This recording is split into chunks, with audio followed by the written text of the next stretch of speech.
Increasing claims of Chinese contract employees. Fathering children prompt. Financial aid from Ugandan authorities. Since 2013, an increasing number of local women have become pregnant by contract employees of Sinohydro, a Chinese company with a government contract to build the Karuma hydropower plant. When the workers return to China, the women are stigmatized by the community and left to bear the financial burden alone. Barbara Atienne plays with children, including her sister's daughter, who was fathered by a Chinese man who was working in the area temporarily. After he left the country without telling her, her sister cannot afford to raise the baby alone, she says. Omoro District, Uganda. When Sharon Goretti Adong, 20, fell in love with a Chinese man working for Sinohydro, a Chinese company, she was certain he would marry her and take her back to China, where they would start a family. But his contract expired in mid-2016, and he went back to China without telling her, leaving her 5 months pregnant. He did not even say goodbye, she says. She found out that he had left the country by asking his colleagues. He lied about marrying me. I was pregnant, and I didn't know how I was going to raise this child alone, she says. Her daughter, now 14 months old, lives with her sister in a neighboring district because Adong doesn't have the money as a single mother to raise her daughter, she says. Life became so hard for her to live with her daughter and also be able to support her, says Barbara Atienne, Adong's sister. So we decided that she could leave the child with me as she looks for money to support her child. But the money she sends is also too little to do enough.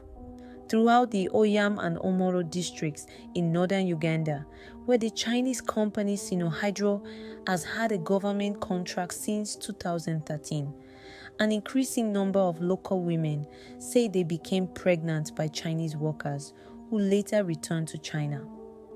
The workers are on contract with Sinohydro to build the Karuma hydropower plant, which is expected to be completed this year.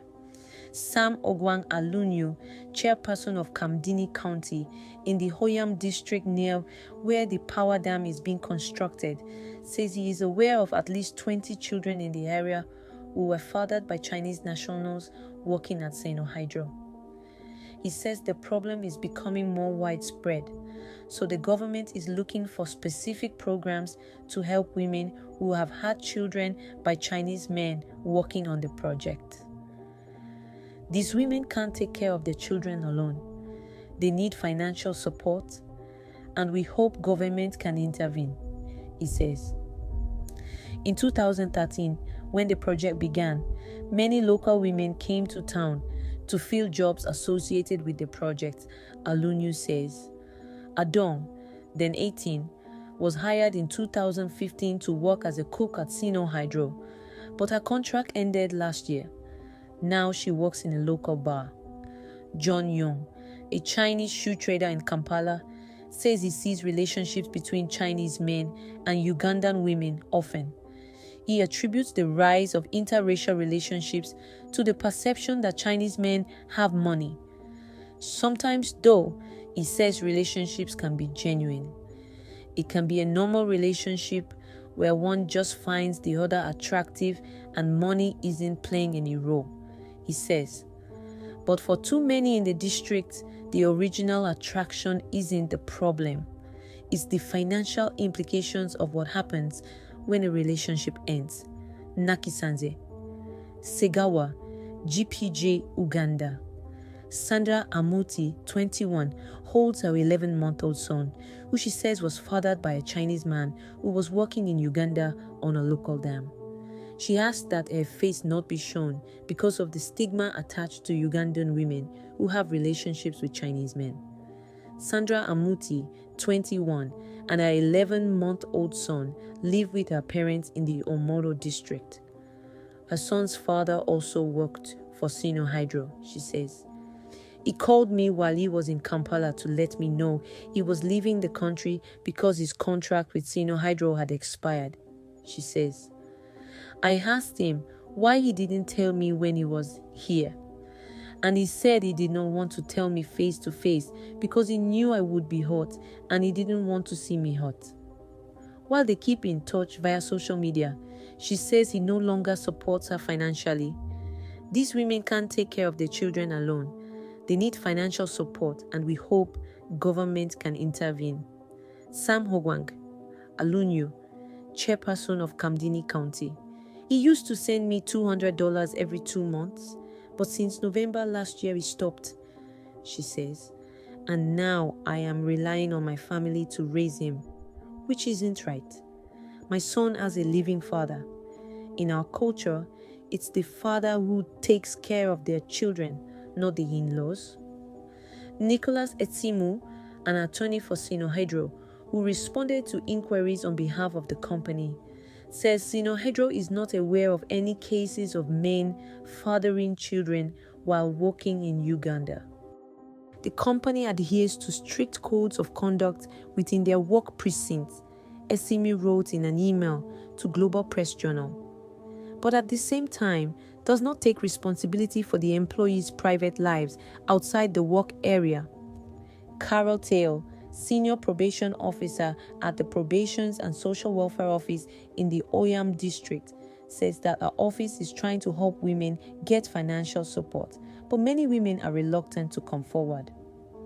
They have been stigmatized by the communities they live and work in. They have been shamed, called prostitutes, she says. So some have decided to hide to protect themselves and their children. Even when you offer support, they are reluctant to come out.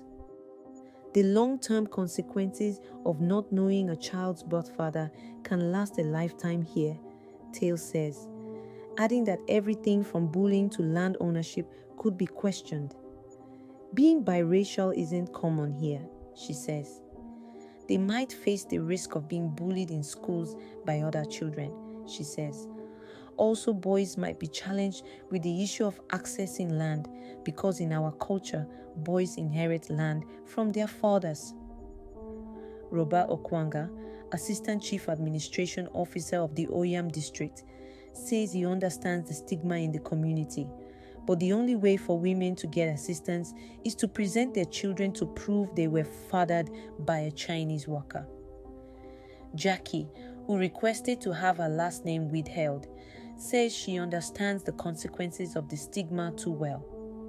When she came forward for help last year by telling her story of being left pregnant by a Chinese worker who returned to China to a local media outlet, she says she and her child, who were pictured in the article, suffered. They said I was a whore who had sold herself to the Chinese and that I should never complain, she says.